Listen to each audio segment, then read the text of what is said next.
Hey, gang, check it out. You mad dog, right? Man, this I'm getting out of prison soon. And when I do, I'm gonna kill every single last one of you. Claudia Flynn, you're under arrest. Hey, Claudia, I got a very special gift for you. Yeah, baby. When I tell you about the red guts, rub that shit, girl. Rub the leather. Listen, we're competitors now. Chess made that very clear. I just want you to know that I always play by the rules, but you're never gonna see me there again.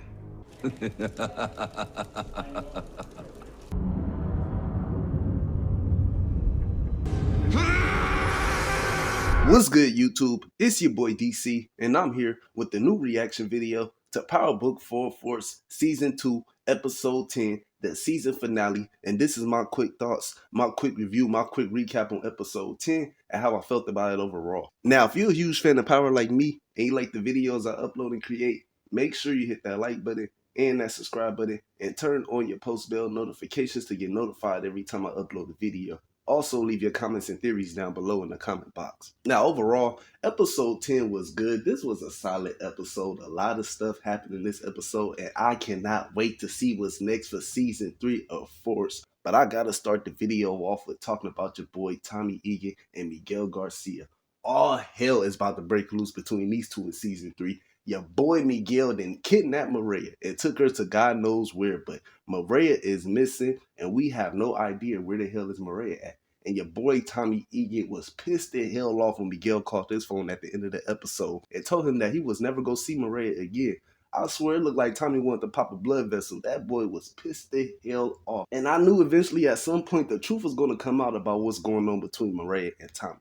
And your boy Jannard and Shanti decided to send a photo of Tommy Egan and Maria that Jannard took in episode 7 to Miguel in this episode. And when Miguel saw that photo, yeah, he kidnapped Maria and took her to God knows where. And Tommy Egan is pissed the hell off about this because Tommy was having a good episode. I'm not gonna lie, Tommy was making a whole lot of smart ass moves in this episode. In this episode, we finally saw Tommy and Diamond become the plug, and they took over the Serbians' territory that was left over in Chicago for them after they was arrested with Claudia and the Marquez cartel, which I'm gonna talk about later on in the video.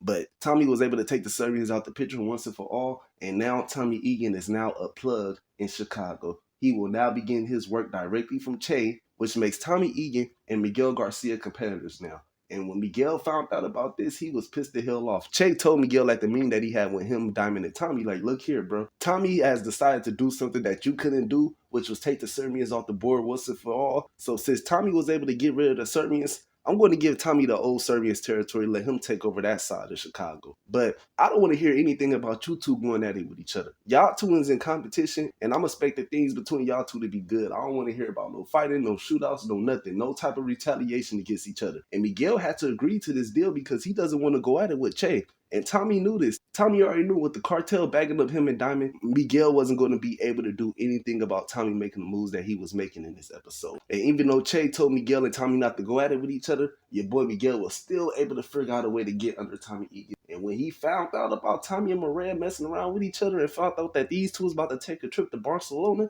yeah, your boy Miguel put a stop to that. He took Maria to God knows where. And we just gonna have to see how this situation is about to play out in season 3. Do I honestly think Maria is dead? No, I don't think Maria is dead. I don't think Maria is dead because not like that. Miguel can't take his own insulin shot. Without Maria, he could low-key die because Maria is the one that be giving him his insulin shot, as well as Abuelita, but Abuelita's not here anymore. So Maria is the only reason why Miguel is still alive. So I don't see Miguel taking out the person that's keeping him alive. Like, it doesn't make sense for him to kill Maria when Maria is the one that's giving him his insulin medicine. So it makes no sense for your boy Miguel to take out Maria. I feel like he sent her somewhere. I feel like he sent her away to Mexico or somewhere. I don't know, but in season 3, the truth is going to be revealed about what happened to Maria and what your boy Miguel Garcia did to her. Now, moving on to the next topic. In this episode, we saw your girl Claudia Flynn get taken out. She got stabbed the hell up when she was in jail. Because in this episode, we saw your girl Claudia Mirkovich and the Marquez cartel get arrested in this episode after Shanti told Tommy about the meeting that Claudia and the Serbians was having with the Marquez cartel. And she gave Tommy the location and the whereabouts to this meeting. And with Tommy knowing about Stacy Marks and Vic working with each other, Tommy decided to give this information to Vic because he knew Vic was going to run back and tell Stacey Marks about it. And Stacey Marks ended up overhearing the conversation that Tommy and Vic was having at Tommy Egan's house because Stacey Marks still got that bug planted in Tommy Egan's house that your boy Vic planted in his house in episode 9. And Stacey Marks really thought she had Tommy Egan in this episode. She thought that she was about to apprehend Tommy Egan at this deal, but your boy Bobby DeFranco already knew something was up with this location right here. He like, bro, why is they meeting on the far north side of Chicago? Like, this location does not fit Tommy Egan's profile. Something is just not right with this location. And Stacey Marks really should have listened to Bobby DeFranco because Bobby DeFranco already knew what time it was. He knew something was off about this meeting. He just knew it. He knew something was off about this meeting, and he was not wrong at all. Because when the feds decided to raid this deal between the Marquez cartel, Claudia, and the Serbs, Bobby DeFranco ended up realizing that that's Claudia Flynn and the Serbians and the Marquez cartel. This is not Tommy Egan. He realized that they've been played once again, but they were still able to make an arrest. They was able to arrest your girl Claudia, arrest the Marquez cartel leader by the name of Roberto. Mirkovich got arrested after he got shot. And in the process of Mirkovich getting shot, another law enforcement officer got head tapped. He got his brains blown out. This scene right here was all over the place, and this shit was crazy as hell too, because Stacey Marks really thought she had Tommy Egan. When she didn't see Tommy Egan come out that building, she got pissed the hell off. She like, bro, where is Tommy at? Where the hell is Tommy Egan at? I want to know where the hell Tommy at. And her partners in the law enforcement office was telling her to chill out. Like, we got to win. We got the Marquez cartel, the Serbians, Claudia. Like, we took a cartel down. Like, it's never that serious. She wasn't trying to hear any of that shit. She did not care about that shit at all. She wanted Tommy Egan. Tommy Egan was her goal, but she still was not able to apprehend Tommy Egan. Now, while Claudia was getting arrested, Claudia was trying to talk her way out of this shit. She was telling Bobby DeFranco, like, look, half of law enforcement is on my family payroll. I don't need to go to jail over this RICO. I wasn't doing anything wrong. And Bobby DeFranco wasn't trying to hear any of that shit. He told her straight up, like, look here, I got you on conspiracy for the murder of your father. And Claudia was like, what you talking about? I ain't murdered my father. And that's when your boy Bobby DeFranco told Claudia, like, well, that's not what your brother Vic Flynn said. And Claudia realized that she got played in this episode by your boy Vic Flynn. Because in this episode, Claudia and Vic had a conversation with each other at Walter's old mansion. And Vic decided to give Claudia the family business. He decided to leave everything in Claudia's name. He wanted her to have everything because he was leaving Chicago. He thought he was leaving Chicago in this episode, but your boy Vic didn't leave Chicago in this episode. But with him assuming that he was about to leave Chicago for good, he decided to leave Claudia everything. But he told Claudia, like, look, I never got closure for what happened to Gloria or for what happened to my father. Can you just admit that you knew that the assassins was coming early the night that Walter Flynn was taken out and you tried to kill Walter and had me killed too? Like, can you just admit that? And your girl Claudia admitted to Vic, like, yeah, I did try to kill you. I knew the assassins was coming early. I tried to kill you. I tried to have my father killed, and I tried to have you killed too. He wasn't trying to hear anything Claudia had to say because he had Claudia on recording this whole entire time. And he decided to take that recording to Bobby DeFranco, and Bobby DeFranco was able to arrest Claudia on conspiracy and murder when she was at that goddamn business meeting between the Marquez cartel and the Serbians. And she could not do anything about this. She couldn't lie her way out the situation or nothing. It was over for Claudia Flynn. And it was over for her the moment she stepped inside that prison cell and she put on that orange jumpsuit and she got on the phone with Shanti trying to talk about, we need to find out who set me up. I got a feeling Tommy Egan and my brother was behind this. And Shanti wasn't really trying to hear any of that shit either. She was telling Claudia, like, look, I know a winner when I see one. And as she said this, your boy Tommy Egan jumped on the phone and told Claudia he has a gift for Liliana. And the inmate came from behind and poked your girl Claudia multiple times in her back, leaving her on the floor dead, allegedly. Because honestly, I don't feel like Claudia is dead. I don't feel like Claudia is dead. The way she got stabbed, like, I feel like she bought back up in season 3 or 4. I just don't think Claudia is dead because she got stabbed in the back. I mean, I get it, when you stab a person multiple times, the bleeding could cause them to die. But at the same time, I just don't see Claudia being taken out that easy. Like, it was satisfying to see her get stabbed. But at the same time, I don't see Claudia dying. Like, I just don't see Claudia dying right here. Like, I got a feeling Claudia is about to pop back up in season 3. I feel like this situation is going to be the same situation that happened with Lobos in season 2 when Ghost tried to have him killed in jail and Lobos got stabbed. But he ended up popping back up in season 3. He was never dead. They just had him hiding under the radars, pretending like he was dead. But in reality, he wasn't. And I feel like this same situation is going to happen with Claudia Flynn. I feel like Claudia Flynn is going to survive this attack. And she gonna start working with Stacey Marks to start telling on everybody. I believe in season 3, Stacey Marks or Bobby DeFranco is gonna get a hold of this information right here, and they gonna find out what happened with Claudia being stabbed in jail. But with Claudia possibly surviving, I honestly feel like she go flip sides and start working with the feds like your boy Vic Flynn did in season 2. And if this does happen, this is about to cause more issues for Tommy Egan, Shanti, and Vic Flynn. Cause Claudia go want revenge. She go feel like, damn, y'all tried to kill me and thought that I would just go die that easily? Nah, I'm coming after everybody. I'm on y'all ass in season 3. Y'all ain't about to get away with this. And in season 3, I'm expecting your girl Claudia to turn into a informant. I just got that major feeling that she is about to start working with the feds now because of this shit right here. I get it, that was justice for Liliana, but at the same time too, I just don't see Claudia Flynn being taken out this easy. And in season 3, we go find out whether or not if your girl Claudia Flynn is still alive or not. Now, speaking of informants, in this episode, we saw your boy Vic Flynn make it out the season alive. Well, we don't know if he dead or alive, but Tommy Egan basically told Diamond in this episode that Vic is still alive. Because in this episode, Tommy took Vic to a warehouse and kept him there for a couple of hours being watched by Bones and Raheem. After he lied to Vic about the meeting that he had set up with Elche, and Vic realized this when him and Tommy was driving to another location in Chicago. He was asking Tommy like, I thought we was meeting up with Elche in the north side. And Tommy told Vic there was a change of plans and they're not going to the north side. And Vic started to realize that Tommy was on to him, and he realized that Tommy might know about him working with the feds. And while Tommy was taking Vic to this warehouse to meet up with Raheem and Bones, your girl Stacy Marks was calling Vic, trying to figure out where Tommy Egan and Vic is at, because Stacy thought that Tommy Egan was going to be at this meeting with the Marquez cartel, the Serbians, and Claudia, but he wasn't. And while they was riding together, Tommy saw Stacy Marks calling Vic phone. He was like, you want to answer that phone call? Like, I think you should answer the phone. And Vic was like, nah, bro, I'm cool. Is there anything you got to tell me? And Tommy looked at Vic like, is there anything I got to tell you? Nigga, is there anything you got to tell me? Like, I know you a rat. Just come clean already about it. But your boy Vic Flynn didn't come clean about that. He basically told Tommy that he was right about what happened with Liliana, and Claudia was the one that took out Liliana and all this and that. And Tommy was just sitting there looking at Vic like, bro, it's never been good for people whoever decides to play me. Like, it never ends well for them. And I honestly thought in this moment right here, your boy Tommy Egan was go smoke Vic and throw his body on the side of the road, but apparently not. He took him to this warehouse to be watched by Bones and Raheem, and he was able to go still meet up with Elche and Diamond later on in the episode and make the business deal with Elche and Diamond without Vic being present at this meeting, because Diamond told Tommy in this episode, if Elche finds out about Vic working with the feds, he's going to take out both of us. He is not going to make us a plug if he finds out about Vic working with the feds, and we knew about it this entire time and didn't do nothing about it. And Tommy told Diamond throughout this episode that he was going to handle Vic. And he did handle Vic, it's just not in the way that Diamond thought Tommy was going to handle Vic. Diamond wanted Tommy to take Vic out. He did not want Vic to survive. He wanted Tommy to take Vic the fuck out. But your boy Tommy decided to use Vic as an informant. He was telling Diamond like, look, have you ever had an FBI informant that's working with law enforcement? Like, I think that's beneficial for us. I find that very useful. We could use Vic Flynn for information and have him sweating bullets. Like, we own Vic now. Vic can't do nothing about the situation right here. And Diamond was pissed off at the fact that Tommy did not tell him his plans for keeping Vic alive. Diamond was irritated about this. He like, bro, it seemed like you making solo moves without me. Like, why you didn't tell me that you was going to keep Vic Flynn alive? I'm assuming that he's about to get taken out by Bones and Raheem, and you telling me that you keeping Vic Flynn alive to use him as an informant? Like, I don't get it. Why you ain't telling me about this shit? And Tommy was basically telling Diamond whenever he sees an opportunity, he's going to take it. And these two are just going back and forth with each other about Tommy making solo moves without him, and Tommy feeling like Diamond wouldn't be a connect if it wasn't for Tommy, all this and that. And I'm telling y'all this right now.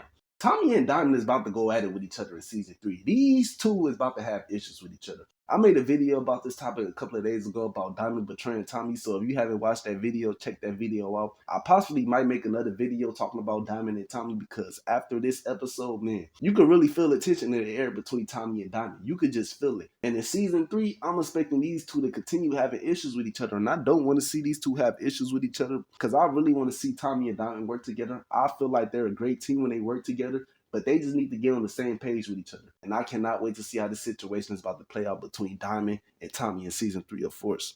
Now, in this episode, we saw your boy D-Mac wilding the fuck out in this episode. This nigga killed Mad Dog, the nigga that Diamond wanted to kill for taking out Leon in episode 8. He did that on his own without getting approval from Diamond or Tommy or anybody. D-Mac was just wilding the fuck out in this episode. Because in this episode, your boy Marshall decided to tell D-Mac about what was going on between Mad Dog and Diamond wanted Mad Dog dead for what he did to Leon. But he couldn't take out Mad Dog because that's the nephew of King Kilo, and this will mess up the whole coalition that CBI got with King Kilo's crew. And when D-Mac heard this, he like, oh, bet. I'm about to get back cool with Diamond again. I'm about to help Diamond out with this situation. I'm going to take matters into my own hands and kill Mad Dog. And Marshall was telling D-Mac not to do this shit. He warned D-Mac not to do this shit. He was telling D-Mac that if you decide to take out King Kilo's nephew Mad Dog, this is going to cause issues between CBI and King Kilo's crew. Like, they cannot afford this right now. This situation right here is going to have King Kilo's crew and CBI going at it with each other, and they don't need that right now. But D-Mac did not give a fuck about that shit at all. He was telling Marshall that he ain't CBI, so it can't come back on him. And it still came back on him in this episode because D-Mac got spotted when he took out Mad Dog because this dumbass decided to stand over the body and take a picture. I swear, D-Mac was pissing me the hell off in this episode. He really thought he was doing something. He really thought he was helping out Diamond with taking out Mad Dog. Because when D-Mac showed Diamond that photo of Mad Dog being dead, your boy Diamond lost his goddamn mind. Like, bro, do you know what you just did? You just caused issues between CBI and King Kilo's crew. Like, why the hell would you do this shit? Nobody ain't tell your badass to go out here and do this shit. And D-Mac was telling Diamond, like, look, bro, if you would have slid and did something about it, you would have made things worse. So I looked out for you. And he had a point, but at the same time, if anybody that's in CBI's crew or associated with CBI decided to take out Mad Dog, it was going to cause issues with King Kilo regardless. So D-Mac really should have thought about this situation right here. But he wanted to be on some young, dumb, and hot shit and decided to take out Mad Dog in this episode. And D-Mac was really wilding in this episode. D-Mac was doing too much dumb ass shit. He was cussing out JP. He was cussing out Kate. He called Kate a bitch. He called JP a word that I am not about to say in this video because I am not about to get my channel strike. But y'all know what the hell he called JP in this episode. And that scene had me fucking rolling. D-Mac was up in there talking about some, I'm a gangster. I kill people. I just caught a body right now. This, and that. And D-Mac lucky that him and Tommy Egan did not cross paths with each other. Because I'm telling you, Tommy would have put his foot up D-Mac ass the moment he would have saw D-Mac was back in Chicago. And I honestly don't know how your boy Tommy Egan is going to save D-Mac's life with this situation right here. Because D-Mac just fucked up. He just made another mistake once again by taking out a relative that is a part of the CBI coalition. Like, I don't know how Tommy is about to handle this situation with D-Mac, but it's season 3. I'm expecting your boy King Kilo to be on his ass and want revenge about what happened to Mad Dog. Because in this episode, we saw Diamond and Jannar having a conversation with each other about what D-Mac did to King Kilo's nephew, Mad Dog. And they was trying to figure out a solution to keep this coalition going between CBI and King Kilo's crew. So Jannar came up with an idea in this episode, and that idea was to meet up with King Kilo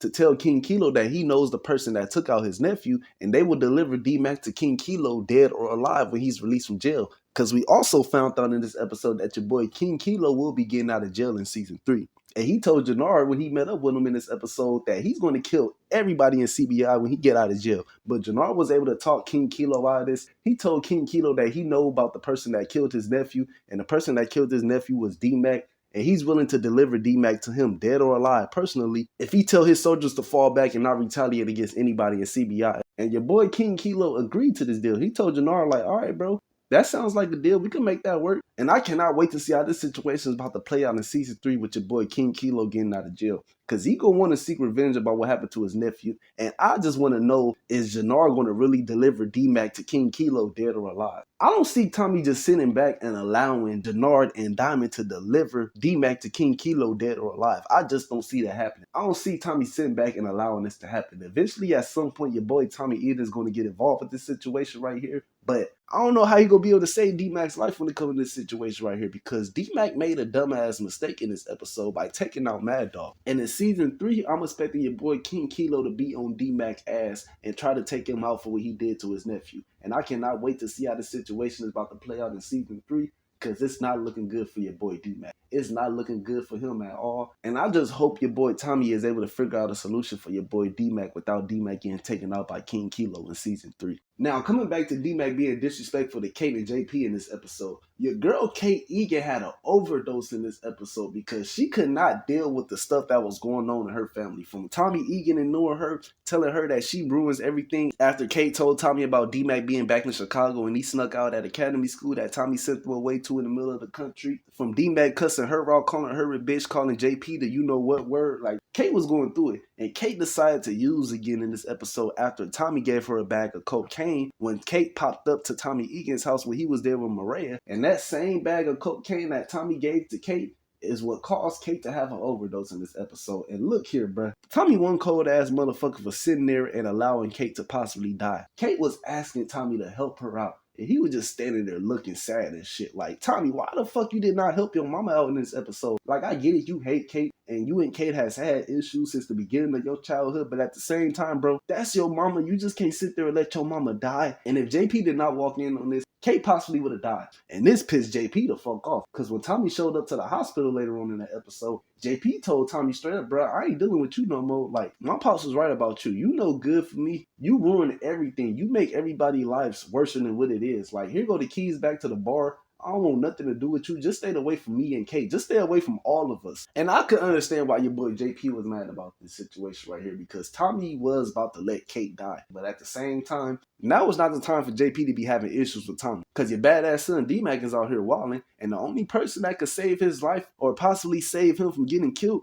is your boy Tommy Egan. So not like that, JP. I get it that you're upset about what happened in this episode between Kate and Tommy letting Kate possibly die in this episode, but at the same time, now it's not the time for Tommy and JP to be going back and forth with each other, because they got a bigger situation or problem that they need to deal with. They need to deal with D-Mac Badass, because D-Mac Badass is out here wilding. He's shooting motherfuckers for fun, and eventually at some point in season 3, he's going to get into some more trouble, which might cause for him to need his dad help and his uncle help. So I hope Tommy and JP is able to squash this little beef that they got with each other, because in season 3, they're going to need to figure out a way to keep your boy D-Mac under control, because D-Mac is wilding the fuck out. Overall, season 2 was great as hell. I want to give a shout out to the writers, the production team, the actors, the showrunner, Gary Linden. Like, everybody did their part in season 2. This season was way better than season 1. They hit a 360 on us real quick. They got rid of unnecessary ass storylines and developed on new characters, bought in new characters to make the storylines better. Like, season 2 of Force was really good. And I just got to give a shout out to everybody that played a part in season 2 of Force. This season was good as hell. This was an amazing ass season, and I just cannot wait to see what's next for season 3 of Force. But until then, we will be talking about Power Book 3 Raising Kanan, BMF season 3, and Power Book 2 Go season 4 in the future. But if you like this video, make sure you hit that like button and that subscribe button, and turn on your post bell notifications to get notified every time I upload a video. More videos is on the way. I ain't really got too much else to say, but until then, I'm out. I'll see you guys next time, and y'all be safe out here.